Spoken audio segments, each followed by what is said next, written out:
इस बार अमावस्या की तिथि 2 दिन पड़ रही है, लेकिन आपको व्रत रखने की तिथि को लेकर बिल्कुल भी भ्रमित नहीं होना है, क्योंकि इस बार अमावस्या का व्रत केवल एक ही दिन रखा जाएगा। अगले दिन क्योंकि अमावस्या सुबह ही समाप्त हो रही है, ऐसे में अगले दिन जब सुबह अमावस्या तिथि समाप्त होगी उस दिन केवल स्नान और दान किया जाएगा। इस बार 26 मई दिन सोमवार को वट सावित्री व्रत रहेगा। इसी दिन सोमवती अमावस्या भी रहेगी और 27 मई मंगलवार को स्नान दान की अमावस्या रहेगी। वट सावित्री व्रत से ठीक एक दिन पहले नहाय खाए होता है, तो आपको 25 मई रविवार को नहाय खाए करना होगा। अमावस्या तिथि 26 मई सोमवार को दोपहर 12:13 से लग रही है और अमावस्या अगले दिन सुबह 27 मई मंगलवार को 8:31 पर समाप्त होगी।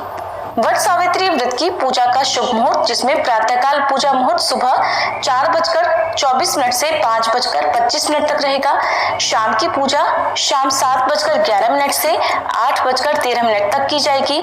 कुछ लोग दोपहर में पूजा करते हैं, तो दोपहर की पूजा का शुभ मुहूर्त दोपहर 2:36 से 3:31 तक रहेगा। गोधूली मुहूर्त शाम 7:10 से 7:31 तक रहेगा और इस दिन राहु काल सुबह 7:30 बजे से लेकर 9 बजे तक रहेगा।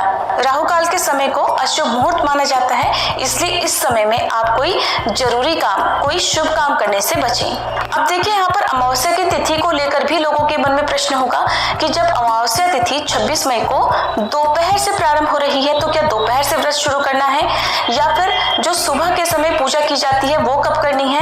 क्योंकि अगर 26 मई को व्रत रखेंगे तो सुबह तो अमावस्या तिथि होगी ही नहीं। ऐसे में आपको एक बात बता दें कि हिंदू धर्म में सूर्योदय से लेकर अगले दिन के सूर्योदय तक जो व्रत होता है वो मान्य होता है। भले ही तिथि 26 मई को सुबह विद्यमान नहीं हो, अमावस्या ना हो, लेकिन सुबह की पूजा आपको सुबह ही करनी है। व्रत भी सुबह से ही प्रारंभ होगा, भले ही तिथि दोपहर से लग रही है।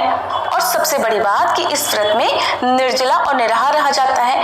ऐसे में क्योंकि गर्मी का मौसम होता है, तो अगर आप सुबह की पूजा देर से करेंगी तो आपके लिए परेशानी हो सकती है, क्योंकि इस व्रत में जब तक सुबह पूजा नहीं की जाती तब तक सभी लोगों को निर्जला और निराहार रहना चाहिए। और फिर जिनकी सामर्थ्य निर्जला रहने की ना हो, वो पूजा करने के बाद, फेरी लगाने के बाद में जल, फल या दूध ग्रहण कर सकते हैं। अब आप में से कुछ माताएं बहनें ये भी सोच रही होंगी कि सुबह तो तिथि है नहीं, तो दोपहर में जब तिथि लग रही है तभी हमें पूजा करनी चाहिए। तो दोपहर का मुहूर्त भी आपको बता दिया गया है। जैसी आपकी श्रद्धा हो उसी मुहूर्त के अनुसार आप पूजा कर सकती हैं, फेरी लगा सकती हैं।